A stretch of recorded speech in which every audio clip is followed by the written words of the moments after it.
Bonjour à tous, nous revoilà pour les prévisions de votre signe, ascendant et signe lunaire de novembre. J'espère que vous avez passé un excellent mois d'octobre et que ce 11e mois de l'année se poursuivra sur la même lancée. Si c'était plutôt tristouille, eh bien faisons en sorte que le soleil vienne éclairer et réchauffer votre quotidien pour cette période qui va nous apporter, il faut s'y attendre, climatiquement parlant bien entendu, un peu plus de fraîcheur. Sur ce, je vous souhaite un excellent visionnage ou une excellente écoute. En tous les cas, abonnez-vous, likez, partagez et surtout commentez.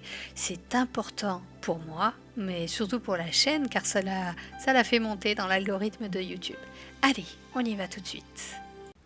Bienvenue les cancers, ascendant cancer et signe lunaire cancer. Explorons ensemble votre mois de novembre.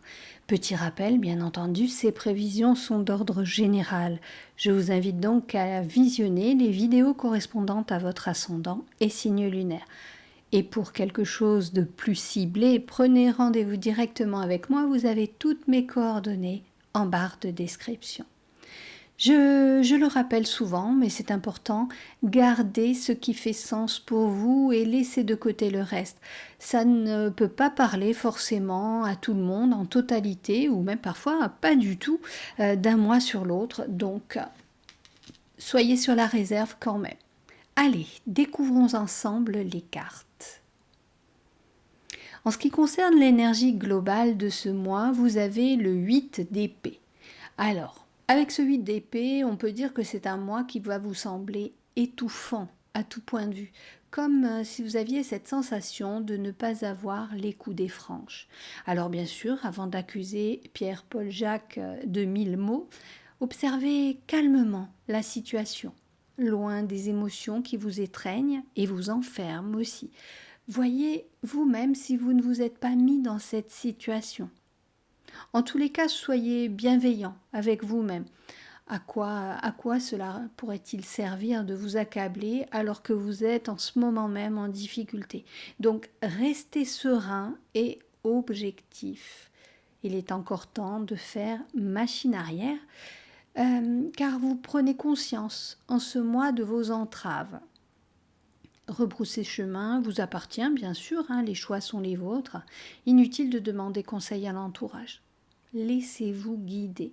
Si vous vous sentez mal à l'aise dans n'importe quelle situation de votre quotidien, c'est probablement que cela vient titiller quelque chose en vous.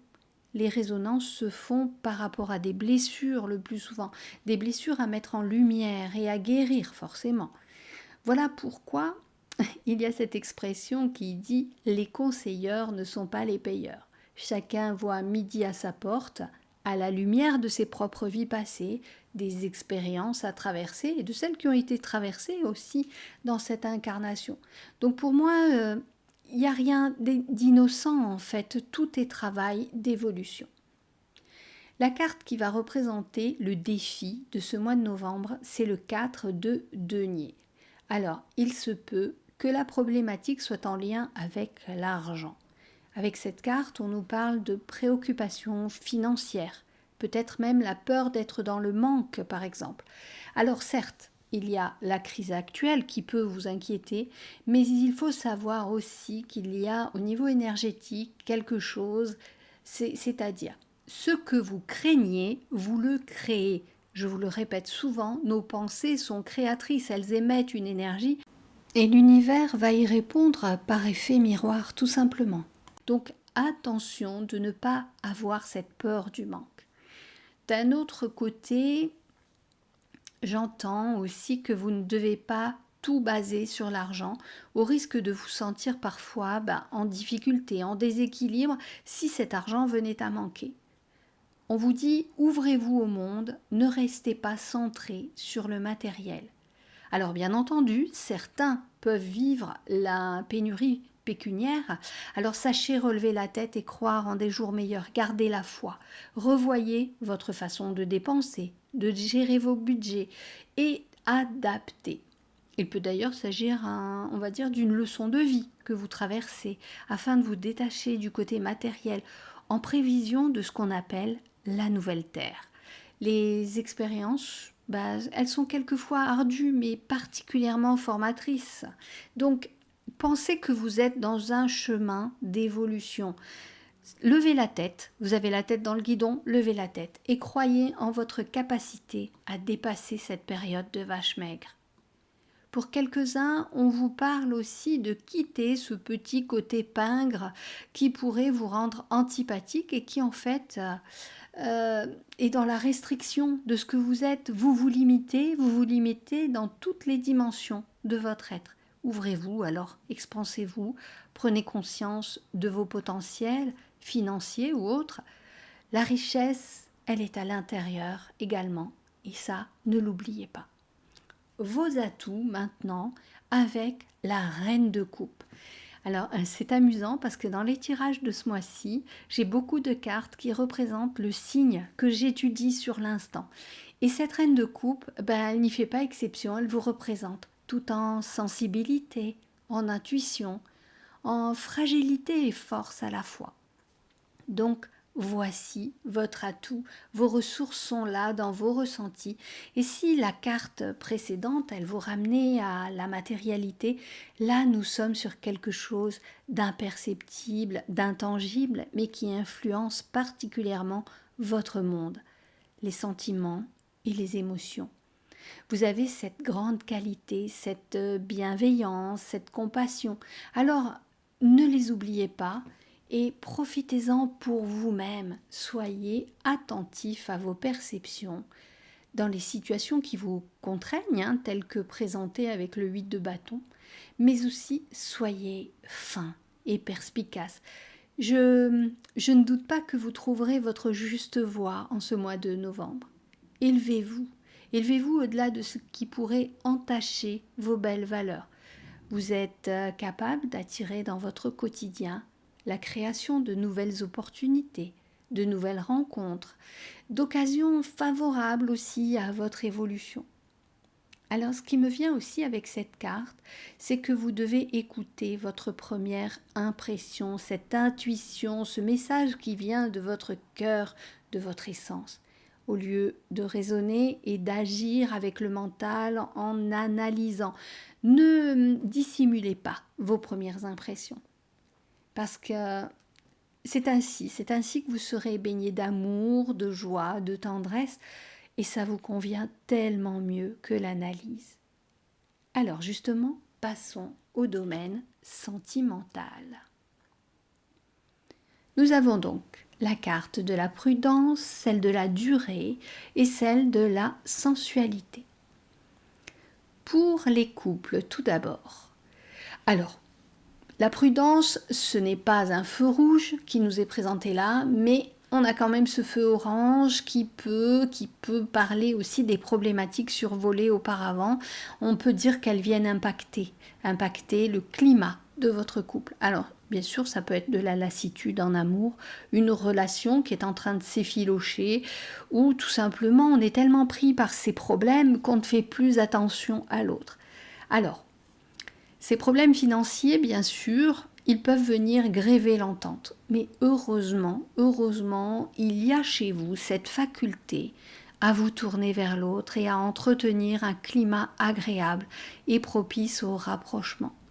Vous savez vraiment apporter ce ciment nécessaire pour créer et solidifier dans le temps une relation. Alors, bien que vous soyez fragilisé, on l'a vu en ce mois, vous avez tellement besoin de nourriture amoureuse que vous saurez dépasser vos craintes et votre blues de ce mois-ci. On me dit aussi que vous devez, pour certains, relancer le feu en initiant peut-être des petits rendez-vous romantiques, des repas aux chandelles, vous faire des petits cadeaux, avoir ces petites attentions particulières, même de la coquinerie par exemple. Bon, vous serez assez créatif, je pense, dans le domaine, j'ai pas besoin de vous donner des exemples. En tous les cas, ça vous permettra d'oublier le côté matériel et ça vous reconnaîtra à ce qui vous fait vibrer, c'est-à-dire l'amour. Côté célibataire, alors, ce que je perçois quand même, c'est un sacré ras-le-bol, ça fait trop longtemps que ça dure, vous en avez marre d'être seul et vous êtes carrément désespéré. Trop, c'est trop. Comme je l'ai dit auparavant, l'amour, c'est quelque part votre carburant et vous avez besoin d'en déguster et aussi d'en délivrer. Alors, je comprends, mais attention les amis, car en étant dans la souffrance, vous risquez aussi de vous laisser influencer par des énergies de manque et d'attirer à vous, comme je vous le disais tout à l'heure, les pensées sont créatrices, d'attirer à vous des chiens perdus sans collier, des personnes qui finalement ne seront pas capables de donner, mais juste de vous vampiriser, et ça vous mettrait encore plus à mal. Une relation stable, elle ne se construit pas sur la dépendance, mais plutôt sur l'échange de part et d'autre. Donc, n'en faites pas des tonnes pour séduire au risque de devenir finalement pesant. Sachez mesurer vos élans pour ne pas faire peur aussi et faire fuir. Tout est dans la légèreté. Laissez venir et ressentez, sans vous jeter à corps perdu dans une histoire qui du coup pourrait s'avérer très brève. Passons maintenant au message des guides que j'ai canalisé pour vous. Alors, prêtez attention. Il y a de multiples situations dans une existence terrestre et il y a de nombreuses émotions qui viennent les colorer. Cela donne du piment ou de la douceur, c'est selon. Pour autant, n'allez pas rajouter trop de couleurs au risque de créer un mélange insipide et repoussant. Sachez contrôler vos élans et les mesurer selon les instants, les personnes et le contexte. Vous n'en serez que plus heureux ensuite. Votre âme déborde d'amour et de compassion, certes, mais tout le monde n'est pas encore prêt à accueillir ce tsunami émotionnel. Voilà mes très chers amis, je vous souhaite un excellent mois de novembre, je vous fais un énorme câlin, plein de bisous, on se retrouve pour d'autres vidéos, n'hésitez pas à commenter en tous les cas, j'aime vous lire, j'aime vous répondre quand j'en ai le temps, je vous dis à très très bientôt, prenez soin de vous surtout et ne vous en faites pas, le matériel est secondaire, l'amour est tellement plus important pour évoluer dans cette vie et vous êtes là pour cela. Encore une fois, gros bisous, prenez bien soin de vous et à très bientôt, au revoir.